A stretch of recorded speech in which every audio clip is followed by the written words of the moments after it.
Hi everyone and welcome back. I'm Heather Noble and today we are starting part 3 of the Triple Stripe Plaid Pillow Crochet Along. This is week 3 of the July Crochet Along for the Triple Stripe Plaid Pillow. And we are going to start the lower back panel. So this is a separate piece. It's not attached to your front panel. So you want to set your front panel aside and begin a new panel for the back. Now you'll see we start with color A, and in row 1 it says chain 82, single crochet in the second chain from the hook and across for 81 total. This is if you are doing a basic chain foundation row where you skip the last chain and then single crochet in each chain across. This is a basic way to start that most crocheters learn first, so if you're doing it that way, that's fine. I have been working with an I-cord foundation for the front part, and I'm going to do that also for the back. So today I'm going to show you how I do the I-cord foundation row, and if you're doing an I-cord foundation or a chainless single crochet foundation row, you'll want to work 81 total, not the 82. The 82 is for accounting for the turning chain if you're making a chain foundation row. But if you're doing a chainless foundation row or an I-cord foundation row, you're going to want to end up with 81 total. So I just wanted to make that clear. I'm going to start with color A. Also, every video someone asks about this app for my iPad. This is called Knit Companion. I didn't use it for a long time because the word knit threw me off because it's for crochet, but it is a game changer. There is a free version and a paid version. The free version will do most of what you need. I would highly, highly recommend this app for everyone. It's great. It's just wonderful. So here is my color A. I'm using Lion Brand Heartland yarn for this pillow, and for an I-cord foundation row you need to use a double strand, and I worked out that 6 inches of yarn will account for 10 stitches, and there are 79 stitches in this pattern, so I'm just going to round it up to 80 so that I know I need 8 of this 6-inch length in order to make an I-cord foundation. So 1, 2, 3, 4, 5, 6, 7, 8. Obviously I'm estimating at this point. If you want to measure it out and be specific, you can. At that point in the yarn you're going to want to make your slip knot. Here is your working yarn. Here is your tail. You're going to start by wrapping your tail around your hook over the top. Then grab your working yarn from below and pull through both loops. That makes an I-cord stitch. Wrap your tail around, pull your working yarn through both.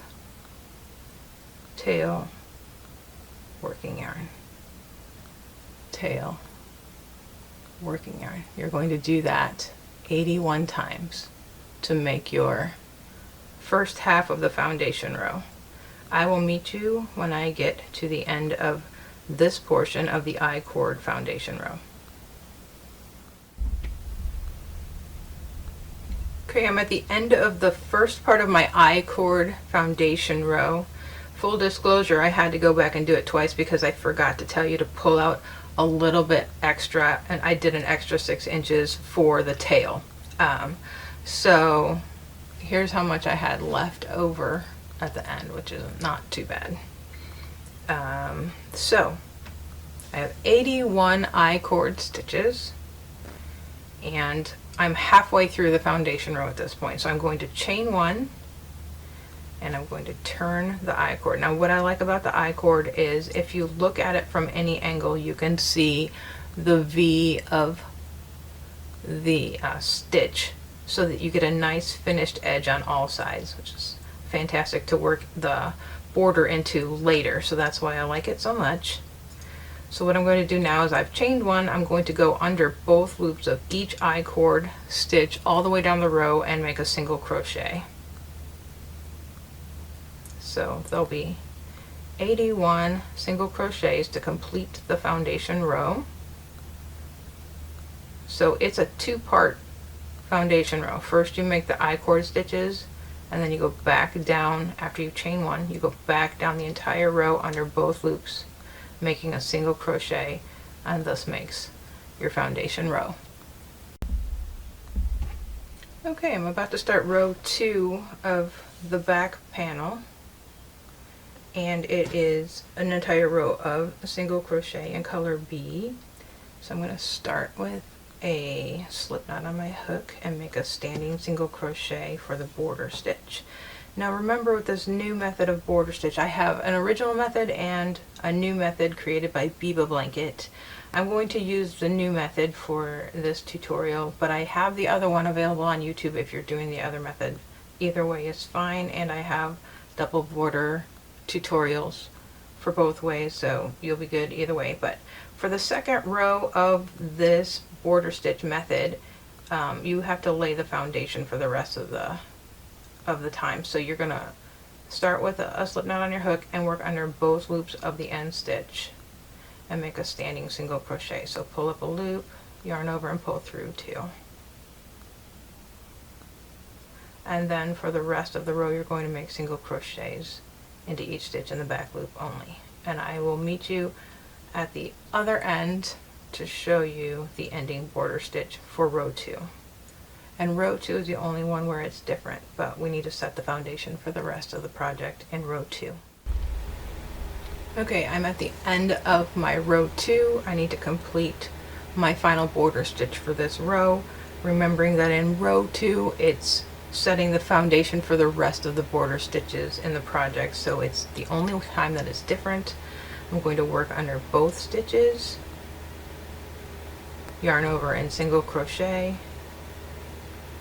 chain 1, and cut my yarn.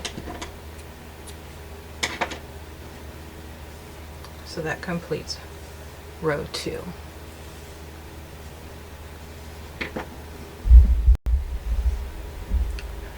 I'm on row 3, and I'm going to start with a border stitch, so I need to make a slip knot. And starting with a slip knot on my hook, instead of working under both loops, I'm going to work below the V into the 2 front legs, and I'm going to insert my hook between the 2 front legs, but I'm going to come out on the back to the left side of the back 2 legs, so that my stitch ends up pushing those 2 stitches to the side. This is where we'll work the final border into, and this sets up a really nice foundation for that. So I'm going to make a standing single crochet. So I worked between the 2 legs of the front and to the left of the 2 legs in the back for that border stitch. Okay, I have completed row 3. I'm ready for the border stitch, and just like the first one, we're going to work between the 2 legs of this ending border stitch from row 2. So insert your hook between the 2 legs on the front. On the back, you're going to want to make sure your hook exits to the side of both legs. So see, I have both of them on there. That pushes that stitch to the side for the border later. And then you're going to pull up a loop and complete your single crochet, chain 1, and cut your yarn. So from this point forward, that's how the front and final border stitches will work, between the legs on the front and to the side of them in the back. Okay, I'm on the back panel at row 40. I wanted to point out that the top part of the back panel is all done in color A. You're not going to alternate colors starting at this point. It makes the buttonholes look more polished to have the same color. If you want to keep alternating rows, that's entirely up to you, but that's the reason why I have written it as just color A. So I'm at row 40, and I wanted to talk about the buttonholes. So rows 40 and 41 are used to make the buttonholes. And when you see this black blocked bar symbol that takes up 4 spaces, that is how I'm notating the buttonholes. And what that means is when you get to this location, you're going to chain 4, skip 4 stitches, and then single crochet in the next stitch. So let me show you what that looks like. So here is my back panel, working in color A. I've already done the first 6 single crochet stitches, so I'm at the buttonhole. So I'm going to chain 4, 1, 2, 3, 4. Then I'm going to skip 4, 1, 2, 3, 4, and then single crochet in the next stitch. This creates the opening of the buttonhole, and you're going to do that 5 times in row 40.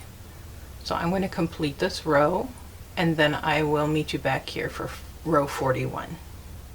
Okay, I am at row 41. We're going to complete the buttonhole in this row. And if you look at the chart, it looks like single crochets all the way along, but when you are actually doing it, you'll notice that when we get to this section above the buttonhole, you're going to put these 4 single crochet stitches into the chain space that you made in the previous row, and that will complete the buttonhole. So I've made the first 6 single crochets already. I'm at the buttonhole. I'm just going to single crochet 4 into the chain space. 1, 2, 3,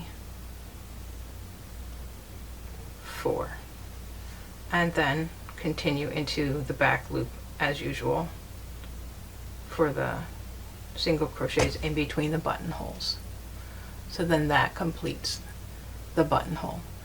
You will have 5 total across the back of your lower back section, and a 1-inch button will work for this design. So any style of button that you want that's 1 inch will be great.